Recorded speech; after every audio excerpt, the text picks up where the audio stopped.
नमस्कार. चला तर मग राखी पौर्णिमा मेसाठी स्पेशल असा आपण आज गोड पदार्थ बनवणार आहोत. तेही अगदी घरच्या घरी एकदम साध्या सोप्या पद्धतीमध्ये. जास्ती तामझाम न करता 15 मिनिट. हो, तुम्हाला विश्वास बसणार नाही की 15 मिनिटाच्या आत तयार होईल का? तर खरंच 15 मिनिटाच्या आत हा जो गोड पदार्थ आहे बर्फी ती खरंच तयार होणार आहे. तर तुम्ही नक्की रेसिपी पूर्ण पहा आणि या राखी पौर्णिमेला नक्की ट्राय करा. एकदम छान अशी मऊसूत अशी ही बर्फी, मैदा बर्फी तयार होणार आहे. चला तर मग मैदा बर्फी बनविण्यासाठी काय काय साहित्य लागणार आहे ते तुम्हाला मी सांगते.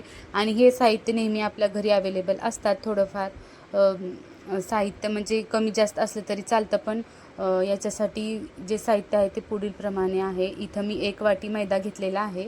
मैदा थोडासा जास्त साखरेपेक्षा जास्त घ्यायचा आहे. अर्धी वाटी म्हणजे सपाट वाटी इथं मी साखर वापरलेला आहे आणि अर्धी वाटी तूप आहे.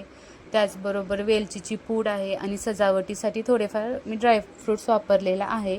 त्याऐवजी जर तुम्हाला नारळाचा खीस वगैरे वापरायचा असेल तर तोही वापरू शकतो सजावटीसाठी.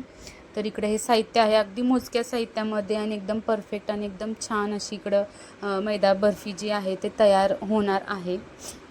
तर चला तर मग आपण लगेच बनवूया.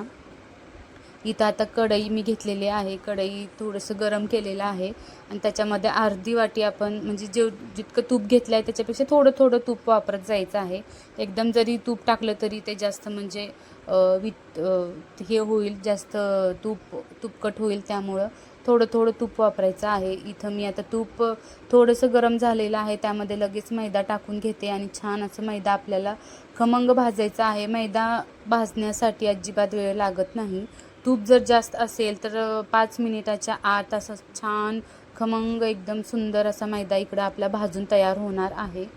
आणि मस्त इकडं भाजायचं. भाजते वेळेस नेहमी खालीवरती व्यवस्थित करत राहायचं म्हणजे खाली लागणार नाही.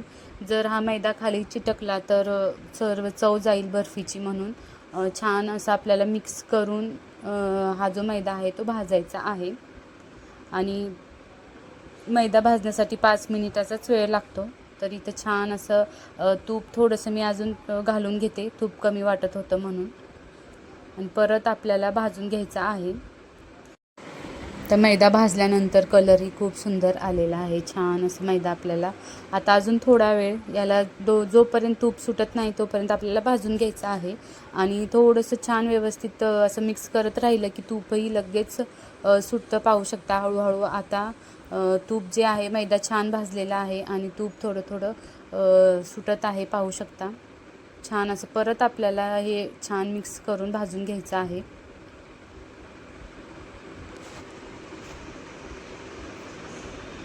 तर जवळजवळ 5-7 मिनिट छान मैदा भाजल्यानंतर एकदम छान असं तूप मैद्यातून सुटलेलं आहे. म्हणजेच की ते छान परफेक्ट असा मैदा आपला भाजून तयार आहे. आता त्याच भाजलेल्या मैद्यामध्ये आपल्याला गॅस चालू ठेवायचा थोडा वेळ. अर्धी वाटी साखर घालून घ्यायची आहे आणि फक्त साखर मिक्स करून घ्यायचं आहे. साखर वितळावायची वगैरे अजिबात नाही. आता मी गॅस पूर्ण बंद केलेला आहे आणि त्याच कढईमध्ये छान असं हे दोन्ही एकजीव करून घ्यायचं आहे, साखर आणि मैदा. आणि त्याच्यानंतर आपल्याला याच्यामध्ये चवीपुरती वेलचीची पूड टाकायची आहे. तुम्हाला जर वाटत असेल तर खोबऱ्याचा खीस तुपामध्ये भाजून पण याच्यामध्ये मिक्स करू शकता, त्याने स्वाद खूप छान येतो. आणि ते परफेक्ट सगळं मिक्स झालेलं आहे. असा एक कंटेनर घ्यायचा, त्याच्यामध्ये तूप लावून आपल्याला ते म्हणजे पूर्ण हे करून घ्यायचं आहे, जेणेकरून बर्फी जी आहे सेट झाल्यानंतर व्यवस्थित निघेल. आता इथं हे भांडं छान तूप लावून तयार आहे. इकडं आता जे आपलं मिश्रण आहे ते मिश्रण त्याच्यामध्ये आपण ओतून घेऊ. व्यवस्थित छान सर्व मिश्रण ओतून घ्यायचं आहे. आणि मस्त असं कंटेनर नसेल तर ताटात पण आपण काढून हे थापून मस्त त्याची पीस करू शकतो. आता हे मिश्रण आपल्याला व्यवस्थित दाबून असं हे करून छान असं प्लेन करायचं आहे आणि एकदम व्यवस्थित ते लगेच छान प्लेन होतं. आणि थोडंसं रूम टेम्परेचरवरती थोडा वेळ ठेवून त्यानंतर फ्रीझरमध्ये आपल्याला हे ठेवून द्यायचं आहे जवळजवळ अर्ध्या तासासाठी. म्हणजे जेणेकरून छान सेट होईल आणि आपल्याला काप करण्यासाठी पण एकदम इझी जाईल. त्यामुळं आणि थोडीशी घाई गडबड असेल तर फ्रीजरमध्ये ठेवायचं, नाहीतर मग वेळ असेल तर रात्रभर किंवा दिवसभर आपण बाहेर रूम टेम्परेचरवरती ठेवूनसुद्धा हे सेट करू शकतो. आता त्यानंतर याच्यावरती सजावटीसाठी थोडेसे काजू बदाम मी चिरून म्हणजे कापून घेतलेले आहेत ते आणि चारोळ्या टाकणार आहे. यावरती जर पिस्ता असेल तुमच्याकडे तर पिस्ता जरी टाकला तरी खूप सुंदर दिसायलाही खूप सुंदर दिसेल. माझ्याकडे नव्हता म्हणून मी फक्त काजू बदामच टाकलेले आहेत. तेही दिसायला खूप सुंदर दिसत होते.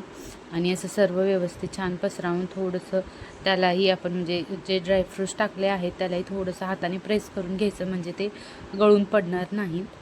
आणि असं छान इकडं मस्त बर्फी सर्व सेट झालेली आहे. आता आपण याला थोडा वेळ फ्रीजमध्ये ठेवून देणार आहे. मी एक अर्धा तास जर कूल मोडवर ठेवून दिलं तर अर्धा तास पुरेसा आहे.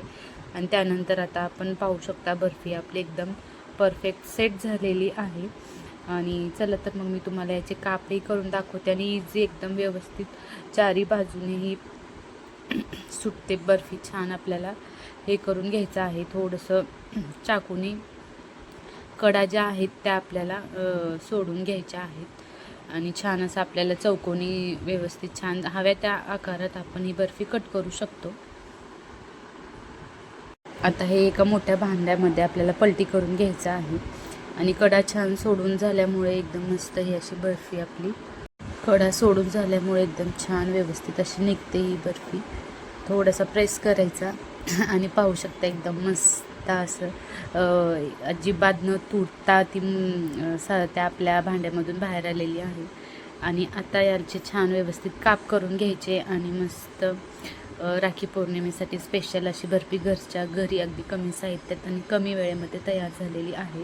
आजची रेसिपी तुम्हाला नक्कीच आवडली असेल तर तुम्ही नक्की मला कमेंट्स करून सांगा आणि नक्की ही रेसिपी ट्राय करा. तुम्हाला नक्की आवडेल. कुठल्याही कार्यक्रमासाठी किंवा घरातल्या छोट्या मोठ्या आपल्या सण असेल त्यासाठी सुद्धा हा गोडाचा पदार्थ एकदम इझिली आपण बनवू शकतो.